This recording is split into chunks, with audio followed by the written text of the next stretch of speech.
My name's Chris. And I'm Kristie. This is the Washing Up Podcast. Oh, Grand final. I'm still emotional. Like, Anne started when they were announcing, and it came out. It was like a waterfall. I saw Jason. don't go, Jason Waterfalls. It was indeed the grand final of the Great Canadian Bake Off. I nearly called it Great Canadian Baking Show. No, I'm not going to do that. I'm going to be resolute. Fuck you. We love you. So obviously it is the grand finale or fine ale, depending on how you want to say it. Fin ale. Yep. It's like you've gotten some fish, you've eaten them, and you're like, oh, I've got all these fins left over. What am I going to do with it? I'll make some fin ale. I'm sure we can talk to the fruit pirate because, I'm sure he picks up many fish on his travels as well. We'll come to the fruit pirate. We'll come to the fruit pirate because let's face it, forget the grand final. We got to see the fruit pirate. We got to see the fruit pirate. And the fruit queen. Yes, the fruit pirate, the fruit queen, honouring the fruit princess, the fruit pirate princess. It was amazing. So, that's the grand final. We're done. Anyway, thank you. No. Obviously, we're going to get through into this grand final. There was a lot to go with. Before we get to what actually happened in the episode, we need to talk drinking game. Yes. All right. So, I'm going to start with the triple shot square. One of these days, this will happen. This will happen. We've suggested a few times this might happen on all different series. Kabuki theatre. Yeah, bakers perform kabuki theatre. I am desperate to see some baker what else kabuki. Are they doing? It's been COVID lockdowns over there. Surely they could Zoom and I know practice. why it didn't happen. Why? No audience. Oh. That's got to be the reason. Not because they didn't want to. But surely they could have just done it for the love of kabuki theatre. Look, I mean, surely people don't do it for the audience's sake. It is just done for the love of kabuki. Except CBC might be about to commission a 10-part series of Baker Kabuki. Bakabuki. Headed by Bertie, because he had the most time. Bertie's been directing. Yes. Bertie's been very busy. All the, he's directing. We've got, those sets and props and everything. Anjali's writing all the music. Anjali's writing the score to go under it.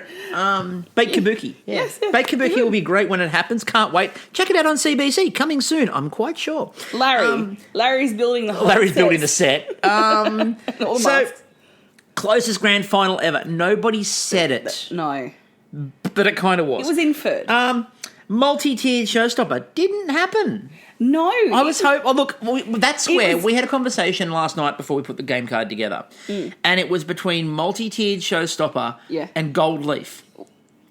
And... You didn't want to go with my shiny. Well, we did gold leaf last week. Or do you want to double it up? I said not just gold leaf, shiny. Well, we did that. E.g. gold leaf, glitter. Well, that's what we had last week was gold leaf / glitter. So I didn't want to double it. I was expanding it because then we would have been drinking with Rafa Cat's macarons. Well, then we would have been drinking with everybody's technical, which had gold leaf on top of it. Yes. Left over from the Adonis years. Anyway, I put matcha down because I figured we haven't seen it so much and surely. No. So Canadians, from the bottom of my heart, thank you. Thank you so much. You saved me. So now... That's my emotion. So now can we officially say matcha is not overused? No, because I know what's coming up in the season of Great British Bake Off. Oh, no. Oh, no. It might be in the grand final. Spoiler alert. Oh, dear. So, booze in a bake. Yep. And it was the fruit pirate princess who produced the rum. Yes. Well, very fitting to go with her fruit. Bakers have not heard of the technical. No, they all knew what a sonnery was. Tanner was explaining it to Alan. Tanner was explaining it, which is great. We'll get to that. Okay. Baker helps another baker. They didn't need to. They're all good. They're all on. I don't think... It's not that they didn't need to. I think that just every single second of every single bake... Was taken. There was no time. Anne provides emotional support. It's almost a flip. Anne needed some emotional support at the end. She really did. She started. She just did a little... And it's your fault, Anne. It's your fault. I just started. And Chris is looking going, you're right. I'm like, it's just so beautiful. And then Alan removes his hat. Now, we didn't get it, but I've got a feeling that a certain individual, let's refer to them as Kyla K, might on Instagram have some information that suggests she might win the bingo game overall because that might happen. Who knows? I can't say for sure. Have to check Kyla's Instagram to find out. There was a quad shot bonus. We've never done this before, but I've never felt more sure of anything. And some of the reactions from some of the bakers in chat and conversation, I think they might not have shown it, but I think Larry might have brought something that he made from home. No. Because Larry is building something at the garden party. Now, bakers, I'm going to need you to tell everybody if retrospectively they need a shot or a quad shot. Look, I'm presuming that table wasn't there initially. It was just a picnic rug. Yeah, it was just a picnic rug, and Larry's like, this will not do at all. No, there's Maggie just going, I just want somewhere comfortable to sit. And Larry goes, say no more. Off he goes with his trusty axe to fell a tree in the park, plane the wood.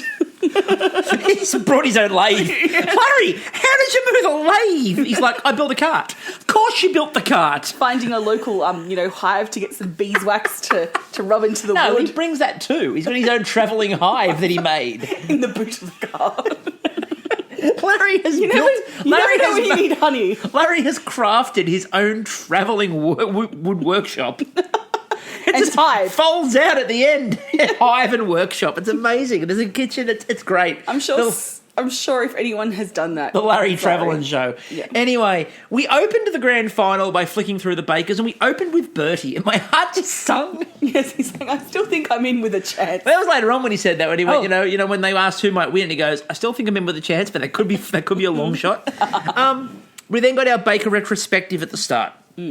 So the way they told the stories, and the narratives are important. And look, one thing I will say to the production, everybody in production, is they've done a brilliant job of building genuine narratives. Like, they're not making narratives up. There are genuine narratives in this, and they've done a very good job of highlighting them. Yeah, because Rat-for-Cat's been so strong in the past, 5 weeks or so.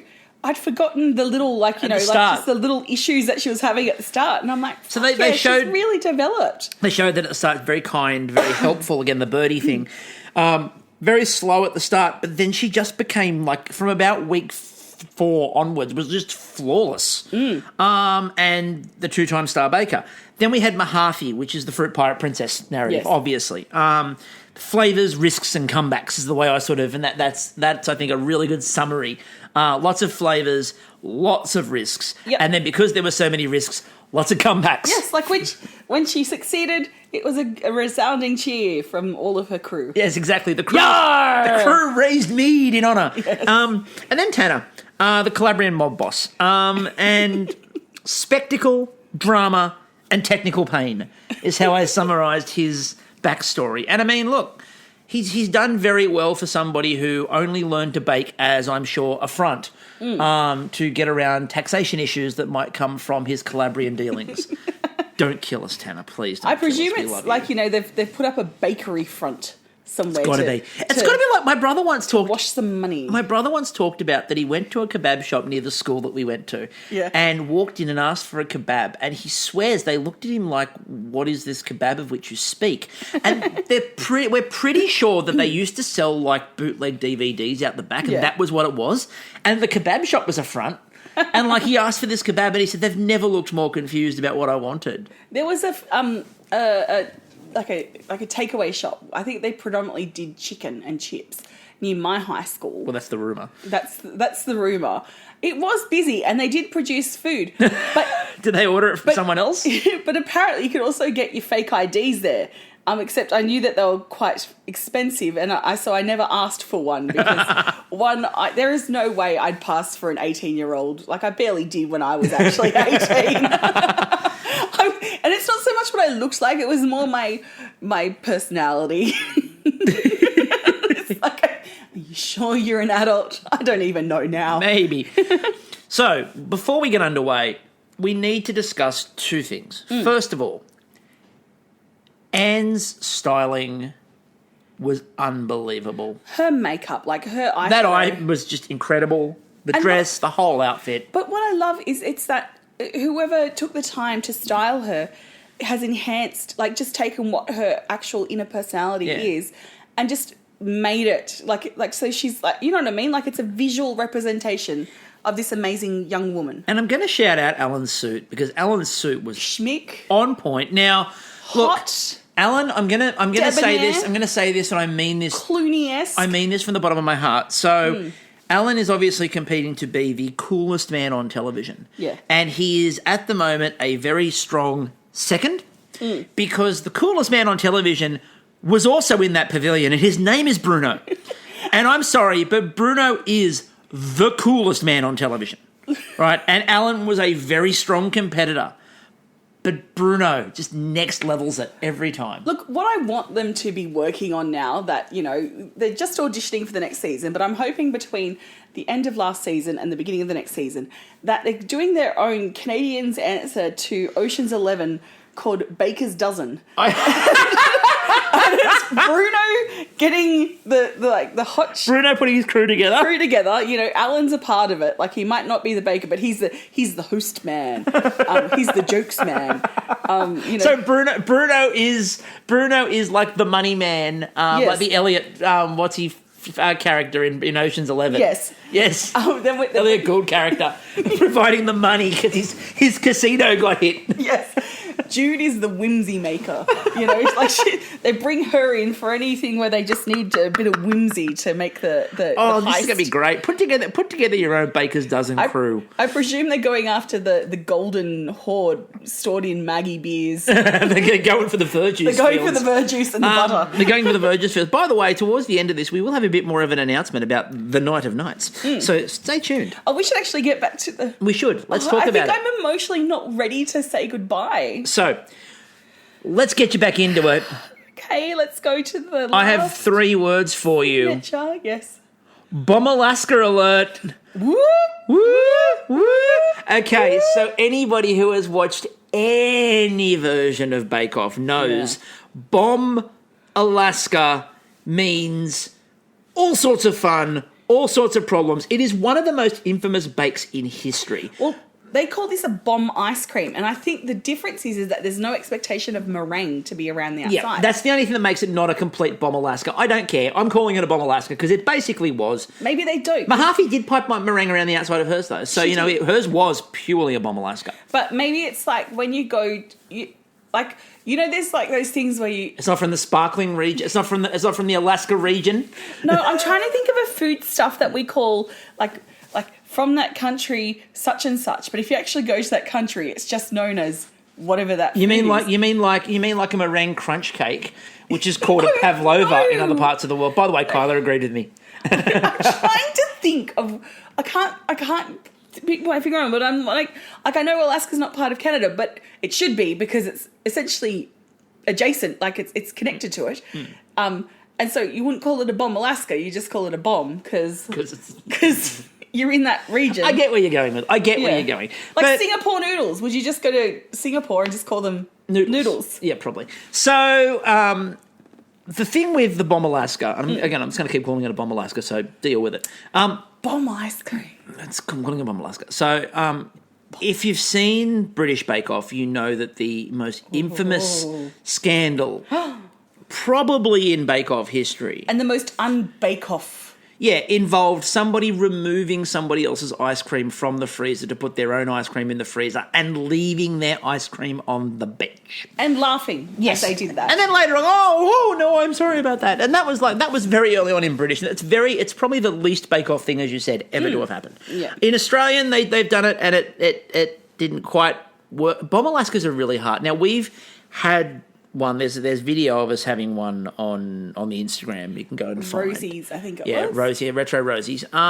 Where the biggest problem we had with it was the problem with that is that the cake can sometimes go, if it's frozen for a long time, really solid. Yeah. And like trying to hack into it. We were sitting on between the ice cream and the cake. Yeah, we were sitting on stools and we were chiseling away at this Bomb Alaska. Seated. The sparklers were amazing. They were. And the flavours. The heat you needed. Yeah. Just get it. And we were actually waving the sparklers over it, trying to. The flavours were great when we got to it, but getting to it was a problem. So they had 2.5 hours. They needed to make 2 flavours of ice cream. Now, at this point was when I noticed the only person's outfit we haven't spoken about are the Key 4.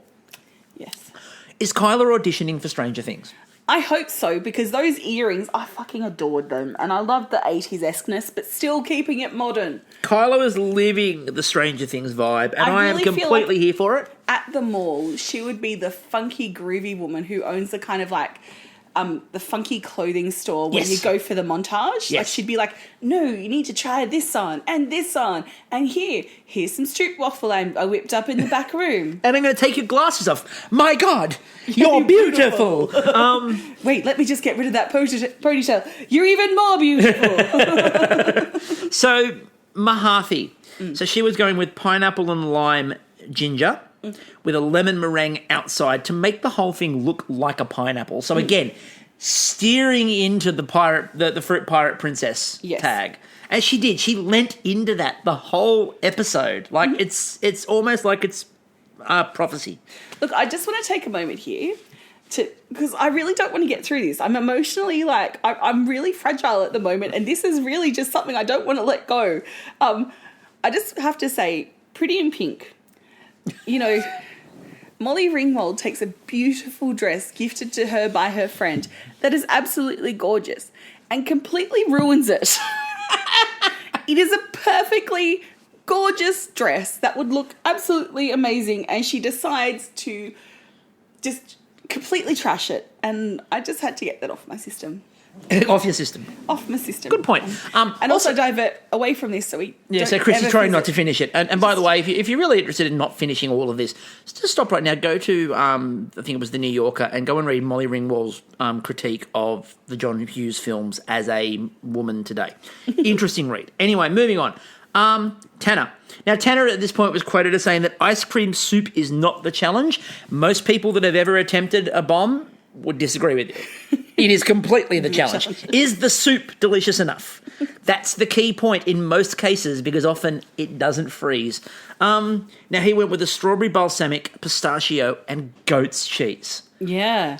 We talk about Mahathi as the risk taker, but Tanner is out there on the ledge. Yeah, and we've had goat's cheese ice cream before. We have. And when it's done well, it's delicious, but it has got quite a strong flavour, as Kyla pointed out, and the extra kind of greasiness from the cheese. And having the balsamic there as well makes it a really fascinating. Yeah. I was keen to see it. And then Raffacat. Now, Raffacat went with a dark chocolate and a cherry ice cream. And they were talking about, are you sure that's not going to be too sweet? She's like, no, the ice cream's not sweet at all. I could almost hear Bruno when he tasted the ice cream going, why must you fill this pavilion with a den of lies? So it ended up being very sweet. But what I loved was, I thought the genius move that Raffacat came up with was using the Swiss roll with the buttercream as the base of the bomb. It looked lovely. Imagine if that had set perfectly and she got the topping, artistically drizzled over. Well, that's what Kyla said. She's like, I really wish we'd actually got to see more of that pattern, because the pattern was stunning. Yeah. It looked amazing, and it was a really cool idea. So I thought it was brilliant. Then we got Anne making the first of the announcements, and I'm starting to wonder if, much like you, she didn't want to see this end. No, and so her programming was slightly malfunctioning. Yes. When she became Anne the evil robot for a minute there. Yes, just you have got 15 minutes to go.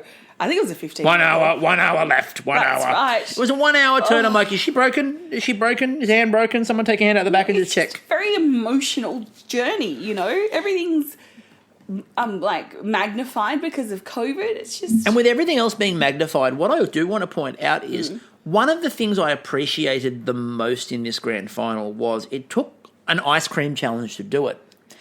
But they finally acknowledged the fact that pavilion is a sauna. The fact that anyone's ice cream, Mahathi's collapsed a bit, but she still managed to get some solid ice cream there. Yeah. And also sugar work done that hadn't, her pineapple top was just so beautiful. And even the meringue was beautifully piped and created. And the fact that when we get to the showstopper, the fact that Tanner managed in this to get some chocolate done and get it tempered. How? Exactly. And Raffacat's ice cream, while it was soft, it was still there. And I wouldn't be disappointed because it held its shape. Yeah, because Tanner was tempering chocolate for this, right? It was with this he was tempering for. And how the hell he tempered the chocolate perfectly, I don't know. I know. And then Mahathi, as you said, she made those amazing... That pineapple top. Yeah. Right, the sugar work on that pineapple... I was actually a bit disappointed that they didn't put a bit more focus onto just how good that pineapple top was. It It was unbelievable. Like, when you looked in the background and you saw it, you're like, holy shit, that's incredible. The fact she got that to set in such a perfect manner. Absolutely, and just little details of having like the brown on it to make it look like, because she knows pineapples very well. I presume that's what she was given as a baby to, to teeth on. Remember just teeth on this pineapple Mahathi. Remember when the British Empire was at its absolute pomp. One of the ways that they would signify that you were wealthy in England was to have a pineapple on a stake out the front of your house. Yes. Which people go, what do you mean? But the point was, like, I'm rich enough to have one of these. I either travel or I know someone who travels. You could also rent them to make it, like, so if you were, say, upper middle class and you were just trying to show that you're a bit fancy. You'll rent a pineapple. You could rent a pineapple. I think that's an industry that could exist today. Yes, like, if you're watching Bridgerton... Like, for the Regency buffs, you like it when there's a little bit of, like, actual history in there. It's just, there's one scene, there's, like, all these pineapples around. You're like, that's a rich person's house. That's how you know. Exactly. The thing with the first challenge, obviously, is that... Do you think Regency ladies gave pineapple reviews? Like, oh, my God, he's so hot, 5 pineapples. They do now. What I love about this first challenge... Calves like Adonis, 6 pineapples. I like the fact that he's so hot is worth 5 and calves like Adonis is worth 6. Don't you know Regency anything? Like, to see a man with well-turned-out calves, like, that was like watching porn. Like, that's just... So that's why I'm popular in the Regency set. Anyway, so what I love about this first challenge, though, is that it always seems to be going beautifully, but there's the underpinning of the challenge doesn't kick in till the last 5 minutes when you go to the freezer. Yes. It's a challenge that it looks super calm all the way through, because everybody knows that literally the time bomb is in the freezer. That's why it's a bomb, because forget it looks like a cannonball. Fuck that for an excuse. I know. It's called a bomb because there's a ticking time bomb in that freezer under time pressure, and you don't know if it's worked until you turn the damn thing out. And you saw Tanner turn his over and you're like, oh, that worked really well. And you saw Rafikat turn hers over. And you heard her say, oh, it's soft. And you could see it move. And then you saw Mahathi turn hers over, like, it looks a bit soft. And then she touched it. And it just oozed everywhere. And what I really love about Mahathi is another tampon moment. It was. What I love about Mahathi, though, was she didn't panic. No. You could see she was a bit pissed about the fact that it happened. Yeah. But she just stepped back and went, okay. All right. What am I doing? And her answer was, no, we're still piping meringue. Meringue can cover. Yep. Meringue can cover a multitude of sins. Exactly. Can't really, but good try. But I love the fact she just went, no, fuck that. She didn't get upset. She didn't go, oh, no, it's all over. She just went, no, we move. But when she put it together, okay, it was a bit flat, but it still looked pretty. And we'll get to in a minute, the flavours were fine. So, the judgment. They said that Mahathi's, they could see quite clearly that it sunk. They said the problem was that she'd obviously rushed it out of the churner. But in order to try to make it set, she hadn't finished churning it properly, so therefore that's why it hadn't set properly. They said, however, her sugar work on the leaves was really good, and Bruno absolutely adored the flavour of the ice cream. Yep. He thought the ice cream flavour was beautifully refreshing, and they said that the cake was really good, but could have used a bit more rum. Wow. Who would have thought, look, I think that's a bigger faux pas. Probably the only thing her father was a bit, I think that's a bigger faux pas. In. Like, again, for a fruit pirate princess, I would assume that the rum should be the predominant flavour of everything. I presume after this, he's going to take Mahathi out one-on-one on the galleon, and they're going to go on a rum tour. Like, it's just going to be all around, like, Jamaica, fruit and rum blends. Just trialling rum, Like, I mean, later on, she does take Bruno to Jamaica. Yes. So, as part of her cruises. Then Rafikat. They said it was a little melty, and I love the fact that was the exact wording used. A little melty. It was clear it was an ice cream sundae that she was going for, though. The layers looked absolutely amazing, especially on the cake. They did say, though, that the problem was the cherry overpowered the ice cream, and so it was very sweet. See, I think she just should have added coconut, and then she would have had a cherry ripe flavour. Dark chocolate, cherry ripe. What I'm really interested in about that, though, is that the cherry flavour is what Rafikat misjudged, and yet later on when we get to it, she used rose water and got it absolutely spot on. she's probably been spending all of her time Working perfecting on the the use of rose water. Well, so much so. Fine with the cherry. The cherry is not. Well, so much so that they barely mentioned the rose water in the layout of the showstopper. And then in the judgment, they went, "You've used your rose water perfectly," and everyone watching went, "Rose water? There was rose water in that?" Normally, you build the rose water up as the problem. Yeah. Like that's how good it was. Tanner, they said the colour was absolutely brilliant. And I loved his colour. It needed more decoration on the side. There was, however, a great combination of flavours. Bruno said that it was his first goat's cheese ice cream, and he said there was the bit of a brine, but that worked really well balanced with the balsamic vinegar. Yeah. So I wrote at the time, after round one, probably a Tanner edge, which in Bake Off doesn't bode well. Bake Off is really weird in terms of I've only ever really seen one, maybe two. Who won the signature that have gone on to Who win the won the signature quite clearly and like just dominated from there on in, which was Olivia, an Australian, who won a souffle signature and just charged all the way through the end. Yeah. And there's a British woman. No, I think we're looking at Canadian, and I think we're looking at Andre. Oh, okay, right. Andre was just, but that again, I'm struggling to find a bake that Andre didn't nail. So the technical, we get un gâteau Saint-Henri. I had to do that because I just needed to stop you from saying I thought it was okay, un gâteau on Un gâteau Saint-Henri. Henri. Saint-Henri. So, Saint-Henri we've seen these before. I'm sure we've seen these before, maybe in British, but I know we've definitely seen one. They're so delicious looking though, and I thought it was I was so happy they chose this as a technical. It's an amazing technical. I'm like, we believe in you, and this is going to show off your skills. What I adored for 2 hours and 45 minutes. What I adored about this as the technical was the sheer number of things that you needed to demonstrate. It is a pure technical in the sense of the word. You had the choux pastry to start with. Yep. You had to make a rough puff, which I had the card last week, and I should have listened to the Canadian Baking Show card this week because they watched the episode, so they had it on there. You had the crackling on top. Crackling. Then you had the shibus cream. Yes, Shibus. Yummity, yummity, yummity, yum. Anyway, so there were so many elements that you needed to absolutely nail, and all of them slightly different. The folding and the layering of the rough puff. Choux pastry has its own set of challenges. Having the crackling on top has its own set of challenges. That cream is a completely different animal. It's a very different type of cream when you go through it. I thought it was an absolute cracker genius. Of a technical. It's a cream of a technical. A cream that features Italian meringue and gelatin. Yes. Like, we'll come to the gelatin in a moment. So, first make the choux. Now, this is where Alan became sort of every man when he was trying to announce and talk about what was going on in the technical.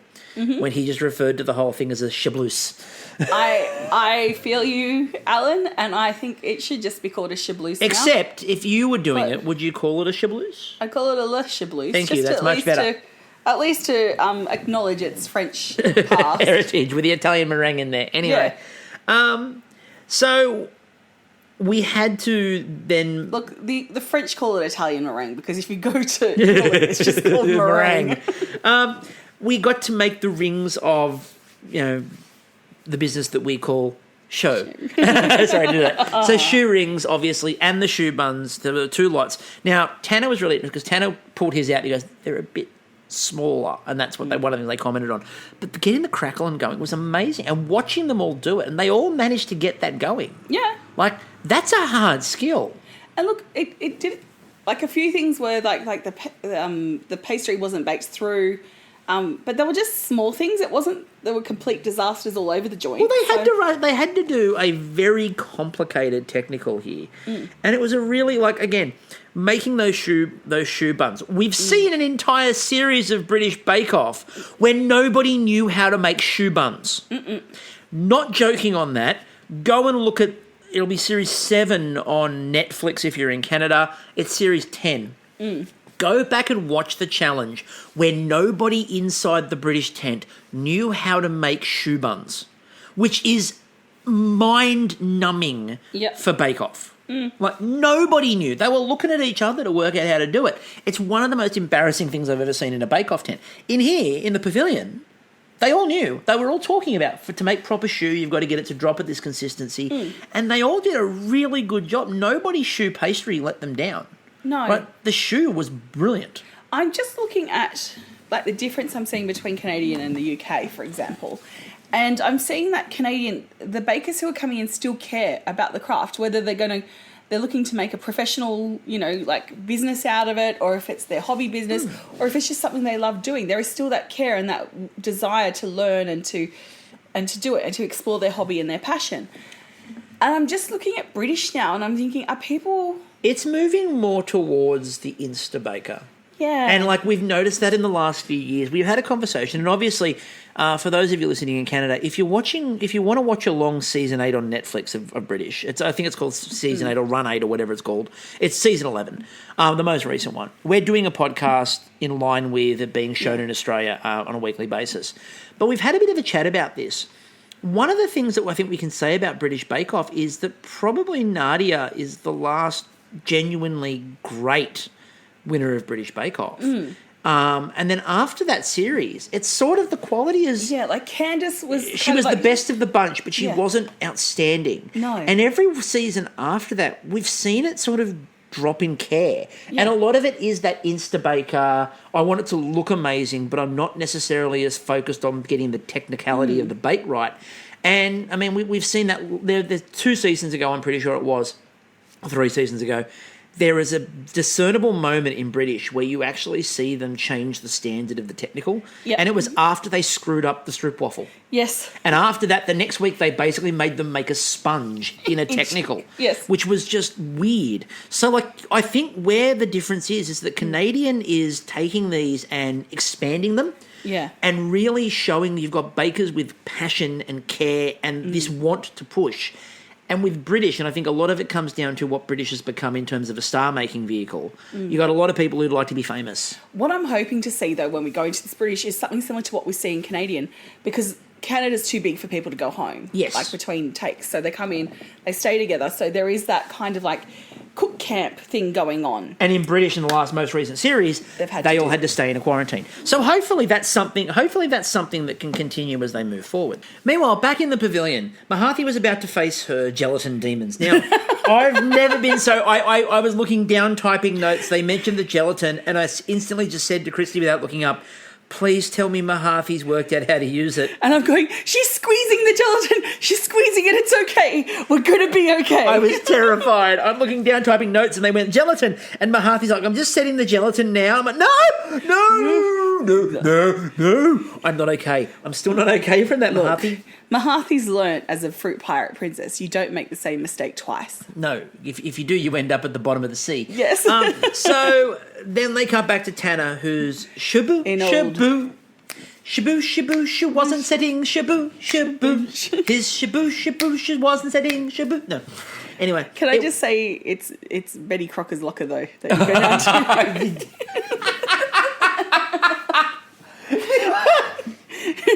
The idea that the fruit pirate princess will send you to Betty Crocker's locker.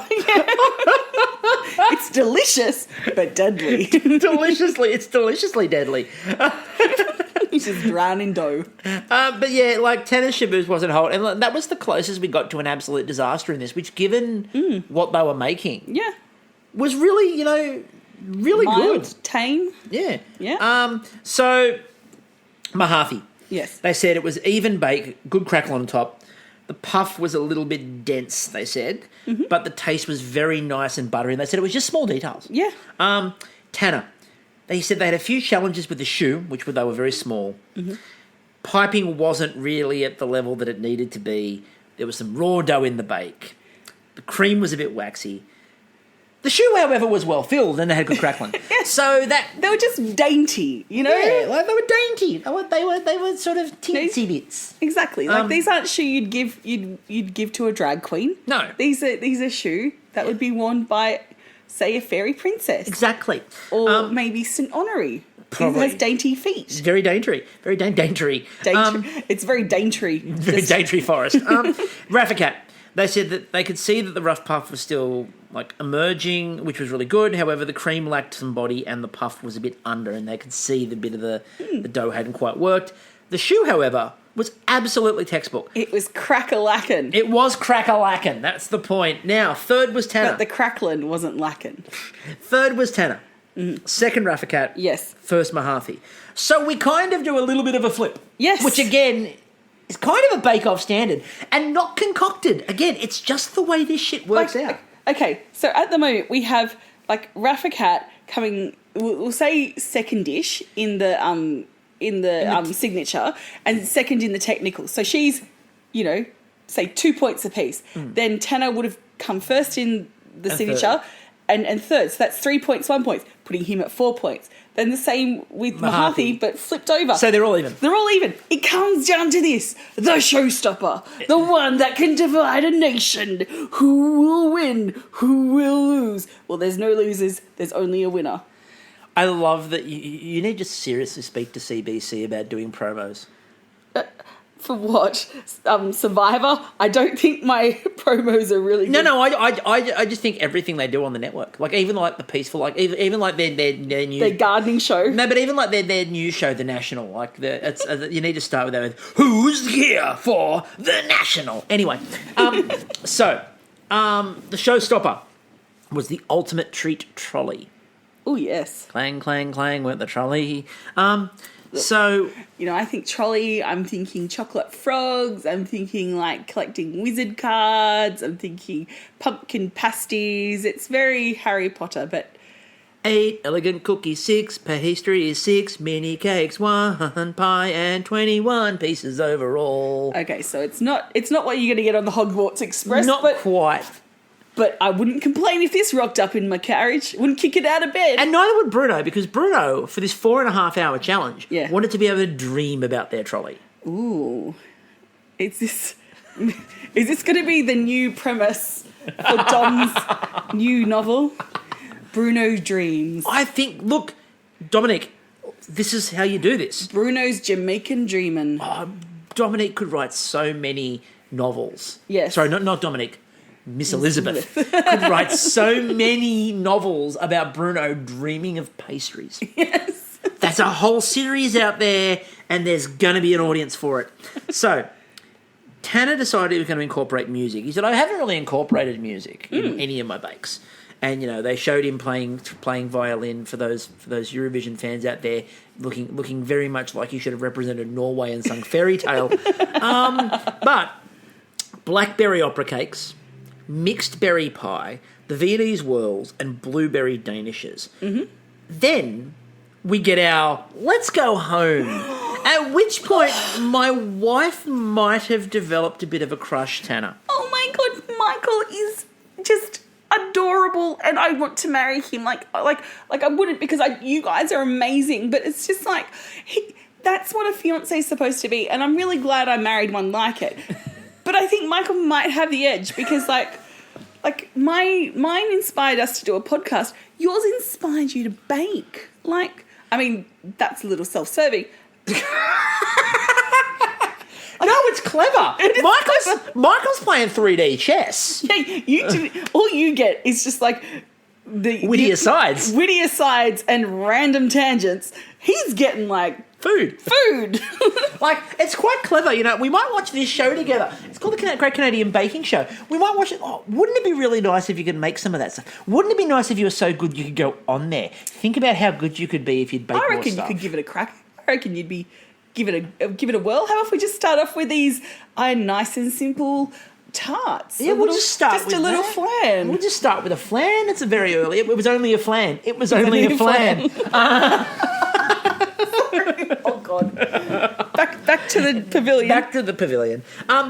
This was the first time, by the way, that we really got to notice lockdown because we got the parents' conversations. Yeah. And we got them all via Zoom. Yeah. And it was the first, realistically, it's the first time in the show. They talked a lot about not being able to hug, etc. But you don't overly notice that. No. But this is the first point in the whole series where I really sat back and went, oh yeah, this is done in the middle of a pandemic, which, by the way, kudos to the cast and crew. Uh-huh. And again, we've seen photos. It's been all over the social medias. We've talked to the bakers who have talked about it. But if you look at the level of precaution that the cast and crew took, the fact they got this season done is absolutely amazing. And the fact that this is the first time you noticed lockdown was incredible. And the Zoom parents interview was the first time we really saw that. I just imagine that they're now au fait with Zoom. Like they didn't have to do the whole coaching. It's made. I'm not going to lie. It's made doing this podcast when we do our interviews so much easier because I've been using Zoom for years and having to talk people through the setup. And now when I say, so we're going to use Zoom, yeah, got it, no problems. Except now I'm imagining the fruit pirate king annoying the fruit pirate queen who'll be out on the gallon going, hello, darling, look, I'm out here. Oh, what are you showing me today? The water! Look at the water! And this mighty fine kiwi that I picked up. Well, interestingly enough, they were the only ones that were in person for their one. We'll come to them in a minute. So we got got all that, and Michael, Kristie teared up a little bit when Michael teared up a little bit. She was very emotional. Stop telling me about the emotional bits. Stop telling me I was emotional. I can't cope. You can't cope. We all can't cope. The system can't cope. And then it's Jason. Jason comes back and creates waterfall. So Mahathi made what is probably the most honest statement in a grand final. It's all doable. We just don't have a lot of time to do it. Yeah. This can be done in 72 hours. Then Rafakat. So Rafakat was going with chocolate raspberry macarons, lemon rose Battenberg cake, strawberry mousse pie, almond Jesuit, which I like to think is a new religion. I'm just imagining it as being one of the things that made the cutting room floor in Life of Brian. Where are the almond Jesuits? They're over there in the sun. They're a little bit toasted. They're just getting baked. So pink and gold colours. Now, as Rafakat said, we didn't really have the big desserts and stuff like that for our wedding, but it was pink and gold themed. Yeah. And so I just figured I'd make a trolley that this is what I would have served at my wedding if we'd done it. Yeah. And really clever. And I loved watching her backstory again. Her husband, who is so ridiculously proud of her. And her adorable children. And her parents talking about, we always knew that baking would take us somewhere. And I thought, again, it was just really heartwarming. I'm glad they didn't finish it off with, we just didn't expect it to be a tent in the backyard of somewhere in Canada. In the Toronto Film Centre. Yes. We then got pie crust, which means a lot of butter. And disappointingly enough, I thought they could have finished with more Bruno talking about the need for butter. They didn't. I think it's already at this point, we're supposed to hear him saying it in our head. Look, I feel that there is probably 180 hours of footage that they weren't able to put in because it was... Bruno won't stop. He wouldn't take a breath. Can't stop, won't stop. There's no way to edit his waxing lyrical on butter. So what I'd like to think is there's two sets of judging for every challenge. There's the one they used, and then the other one, which is just, look at the butter. Now, the butter in this, I believe that they use this butter from such and such, and then when you use that kind of butter, you're going to get more of a golden hue on your pastry. There's only one time where I've heard more about butter, and it's in Australian Bake Off. So for the Canadians out there, if you go look it up, they did a free-from week. And they did a free-from week, and one of the things they did as free-from was free from dairy. And they were sponsored by Devondale, which is a large dairy company that makes butter. And milk. You want to be congratulated. But the biggest problem with that was, every week they would show the fridges full of Devondale and all the Devondale butter and all the Devondale milk. And so the very next week after Free From, where they didn't use dairy, for the first challenge, the two Australian judges, Maggie Beer and Matt Moran, walked around basically non-stop saying, how good is butter? Isn't butter amazing? Butter is a wonderful thing. Butter is so good because they clearly had to do a make good with Devondale. Yes. Now, look, I think Maggie Beer and Bruno can compete for the person who loves butter the most in the world. It's a pretty good competition. I'd love to see it. But I just feel that they would just team up. They would just be like, look, it's someone who finally gets how important butter is. Imagine what happens when they merge together and just talk about butter. It's like, Joy, this booming voice, butter! And they become like this Mecca butter! Mecca judge. This Mecca judge. Mecca butter judge. Mecca butter judge. Then Mahathi. So, ube and coconut cream pie. We love ube, but we've had ube. Ube's amazing.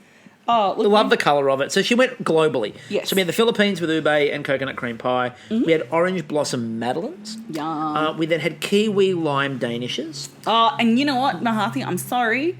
We love our cousins across the Dutch, But Kiwis aren't from New Zealand. I mean, they're the biggest. It's the biggest export. They are, but they are they're originally Chinese gooseberry. But they're from China, and then New Zealand took them in. But we'll give it. Look, Kristie. If we give them that, we get the pavlova. We get pavlova. Can we give them back Russell Crowe though? No, unfortunately.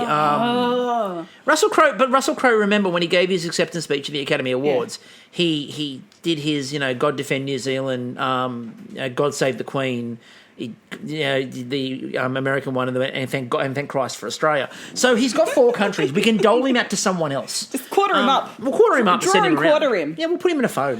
Which Neil Finn brother are we getting there? Tom or Neil? Oh, Neil. You want Neil? Okay, we want far more Neil. talented. Right. So anyway, everyone in Canada's going, who the fuck? Anyway, I'll give them Actually, the kiwi they fruit. might know. Well, they would because Crowded House was big over there. Croatia apple walnut cakes was the last thing. Now, my question, you had the Kiwis in there, you had Croatia in there, you had the Philippines in there, you had Central Europe with the orange blossom madeleines. Where was Australia? She put Australia in. Perth was just missing. Oh, Tasmania wasn't there. No, New Zealand is now Tasmania. New Zealand is now Tasmania, and parts of Perth were missing. Australia was on the thing I'm talking about, though, when she did global baking. Yeah. Like, forget this idea of Mozambique wasn't on there. Do you hear them complaining? Don't be a whinger. I don't know what the quality of podcasting is like in Mozambique. Look, I'm sure there's a big following of Canadian baking show in Mozambique. Croatia apple walnut cakes are all well and good, but you know what would have been just as good? What? Fucking Lamington. Look, you can whinge about it. I am. This is what's happening right now. You're here. You're listening to it. God, Chris, just understand. The world doesn't revolve around Australia. It does. I really don't want the world to revolve around Australia. Anyway, far more importantly... Too much pressure. Far more importantly, what I want to point out... How are we going to be lackadaisical and just coast along? What I want to point out... Like, do okay at the Olympics, but not too coconuts, good. Yeah. Oranges, kiwis, Yep. limes, apples. Yeah. The fruit pirate princess using her hoard. Making little ships, who I presume... Making little ships. Pirate ships. I'm assuming too. Again, 100%. Now, what I absolutely loved is we're getting to the moment that we've all been waiting for. We got to meet the fruit pirate. And can I just say, he's everything I hoped for and more.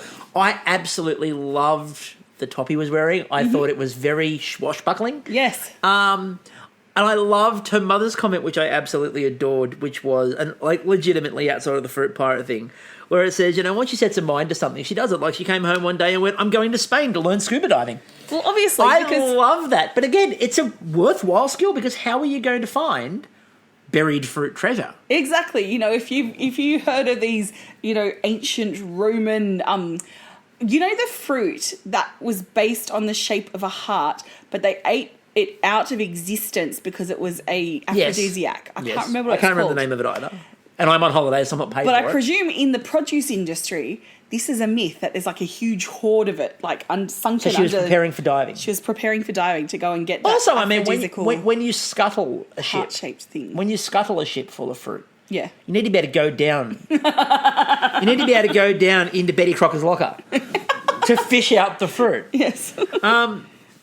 So we then got, by the way, Mahathi also at this point, they cut back to her with an epic catch. Like, just the grab out of thin air. It's the pirate princess reflexes. Then it became purely time management. Yeah. I love this again, so if you want to know how far the baker's developed over time, all you need to do is watch this moment with Rafficat and Alan. Where they were very meek and mild at the start, except for Dominique, who's always Dominique. But everyone else was very much sort of in their lane and very quiet. Rafficat was very quiet initially. Yeah. And then Alan turns around and goes, so do you want more time? An hour and a half? And Rafficat just went, don't offer me things you can't give me. Yeah, she's like, don't be a time tease. Are you a time tease, Alan? No. Back away, not today, disco lady. It was beautiful. But what I loved is whenever they cut to Rafficat's bench, she was focused, like she was busy, but she was focused. And usually when you see that in a baker, you're like, this person's kind of in the zone. And just seeing her macarons come out and how pretty they looked, I'm like, ooh, if the rest of it's as glorious, she's in with a chance. Well, One out of 3 chance. We then got Tanner, of course, and he was covering the pie and the staff. Now, what I loved about using the staff on the cake is on the pie is that, again, notes in the space spell face. Yes. But the rhyme that I was always taught very early on to remember it is, every good boy deserves fruit. Yes. There we go. Appropriate. Tanner, you should have made more of that. Like, look at the puns. I'm going with it. Isn't that good? Anyway, you had to be there for it. I really feel, when I was growing up, when I was doing piano lessons, I wasn't the greatest. But one of my piano teachers felt I could be a good piano teacher. I couldn't understand why, because I'm like, I can't read these notes very well and blah, blah, blah. And I'm really glad I didn't, because I would have made, those acronyms really rude. You would have, 100%. I would have had parents, suing me. That would have been great, though. My child knows what felching is. Why do they go felching? Every good bro deserves felching. Anyway, you're welcome, world. Anyway, the bakers are back. Yes, the bakers are back. And this is where Bertie gave his great bit to camera, because they asked everyone about who might win, and Bertie goes, "Well, I'm hoping that I still might win. It could be a bit late, but we're going to see what happens."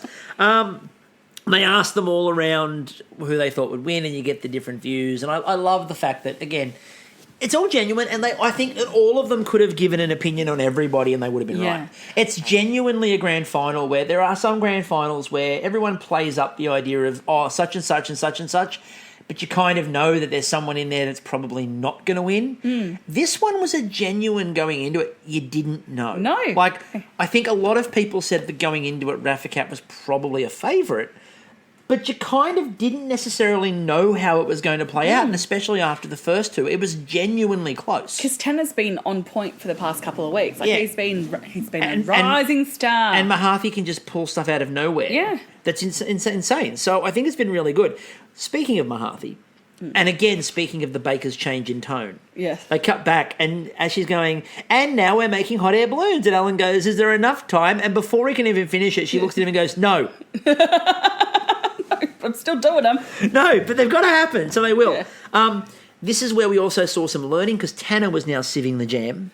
Yes. Everybody, look, if there's one thing that every baker, I think, is going to take from this series, sieve your jam. And always sieve your jam. Drain your gelatin. Drain your gelatin, squeeze your gelatin, sieve your jam. It sounds a bit like life advice. Yes. When I'm out there cruising around the world, I like to say to people, hey, brother, sieve your jam. It's an Instagram hashtag. Yeah. Okay, can we get that going, please? Can you include us on it, so we can see it? So obviously, at Washing Up Pod on Instagram. Some inspirational kind of picture of you. Or an inspirational picture in the background. You could be just in your kitchen or your bathroom. And just written across it, sieve your jam. Hashtag sieve your jam. Hashtag sieve your jam. Yes. Let's see if we can get this going. I would love to see some motivational And then posters. I want to see actual Instagrammers take it up. Yeah.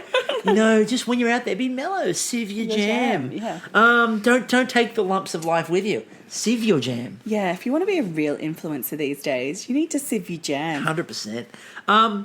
Now, Mahathi, unfortunately, at this point, her pastry boat's all burnt.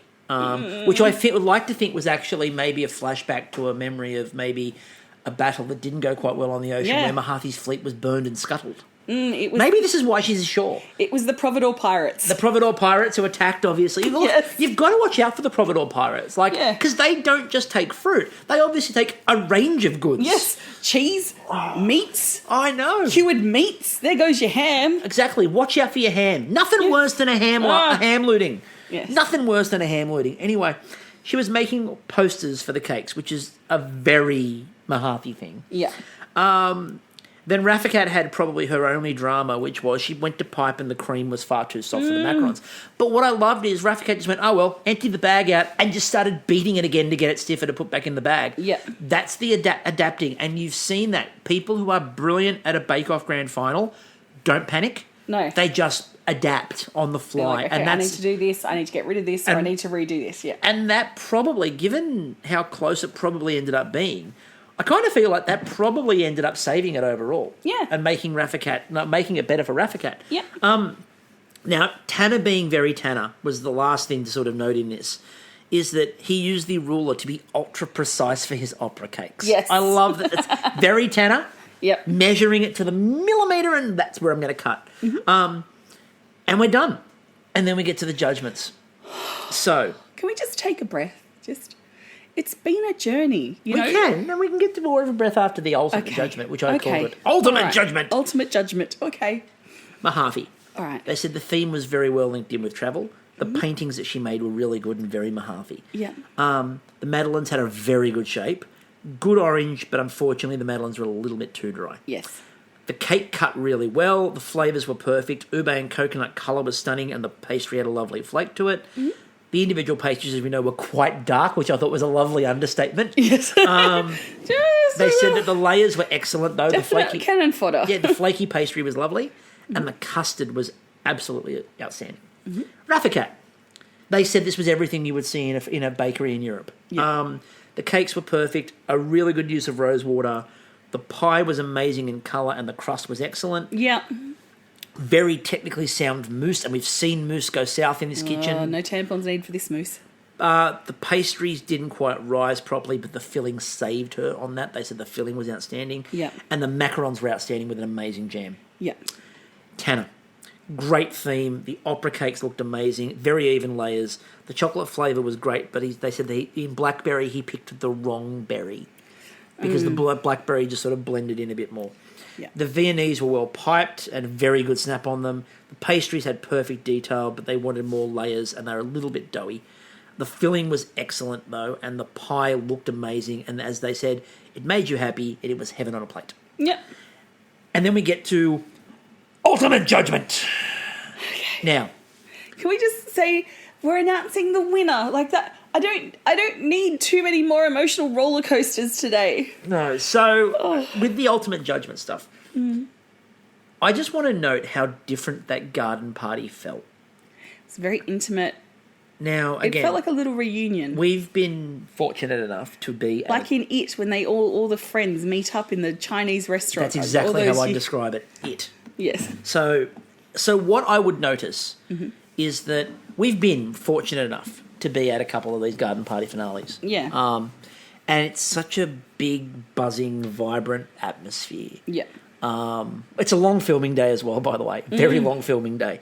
But it did feel a lot more intimate. But it felt good in a way because it felt like a picnic with friends. Yeah. It just felt like friends gathering for a picnic, which I think actually played the emotion up a lot more because it wasn't so much this big event. It was just this intimate group of bakers that had all been through something.